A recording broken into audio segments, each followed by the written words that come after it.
Comment vaincre votre timidité malgré votre manque de cheveux?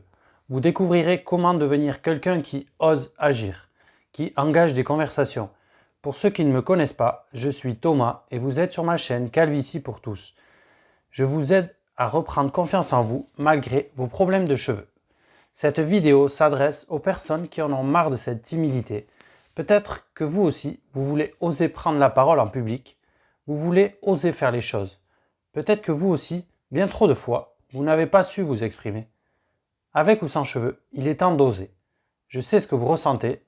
J'étais moi-même timide étant jeune, ce que ma chute de cheveux est venue accentuer. Un mélange de peur, d'hésitation, de gêne, ça me pourrissait la vie.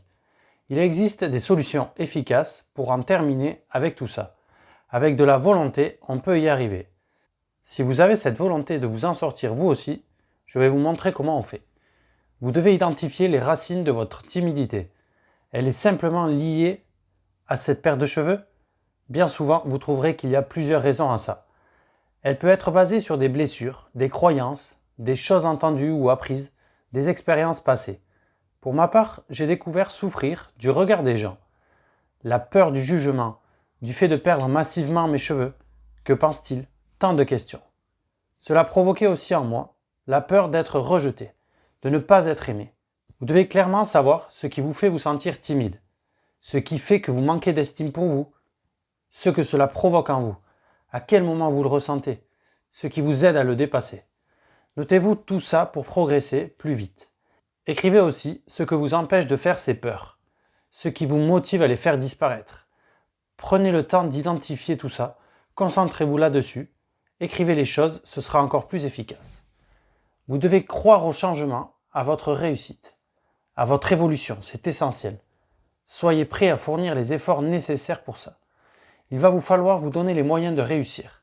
Cela vaut vraiment le coup, je peux en témoigner. La vie est bien plus agréable au quotidien. J'en suis persuadé, si chacun le désire vraiment, il est à même de changer ou de donner la meilleure version de lui-même. C'est un état d'esprit à adopter. Il vous faut affronter vos peurs, les renverser. C'est un travail de tous les jours, un combat quotidien.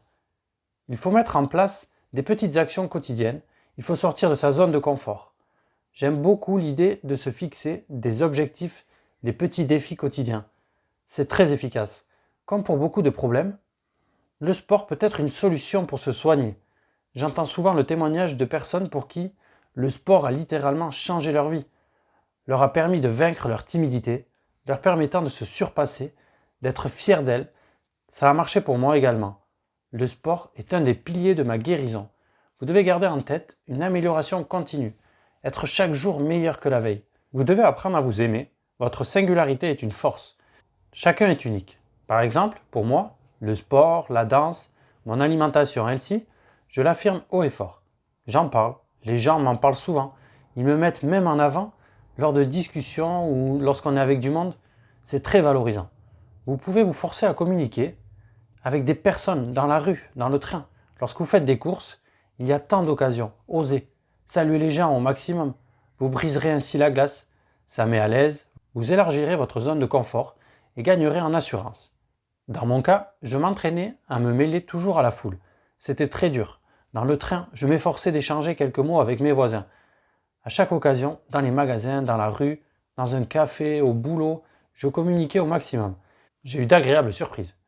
Les gens me répondaient, des échanges se créaient, on est agréablement surpris. Et qu'est-ce qu'on y gagne en assurance? C'est flagrant. Plus les jours passaient, plus j'étais à l'aise pour le faire. Vous n'avez pas besoin de parler longtemps, juste rebondir sur quelque chose que la personne a fait ou un peu d'humour suffit. C'est tellement efficace.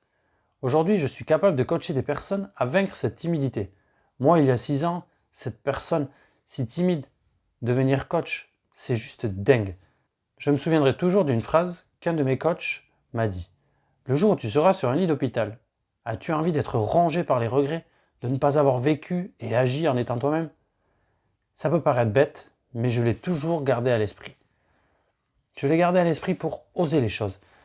Dans les interactions avec les gens, vous devez vivre le moment présent. Soyez spontané, sincère, mettez de l'énergie.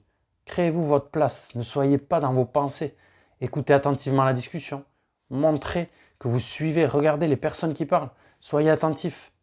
Bref, soyez dynamique dans les échanges. Ce sera bien plus facile d'interagir avec et de vous mêler à la discussion et de devenir donc intéressant. Agissez au boulot, avec vos amis, sur votre temps libre. Mettez en place ces actions. Soyez acteur de votre évolution. Si vous le saviez, le bonheur que j'ai ressenti le jour où j'ai parlé à voix haute devant une assemblée de 100 personnes sans avoir le trac, je m'en suis sorti, pourquoi pas vous? Si vous avez besoin d'aide ou de conseils, n'hésitez pas à laisser un commentaire en dessous de la vidéo, je vous répondrai dès que je le peux. Si vous le souhaitez, vous pouvez vous abonner à ma newsletter. Toutes les semaines, je donne des conseils pour reprendre confiance en soi. Je vous dis à bientôt, prenez soin de vous et de vos proches. Allez, bye bye!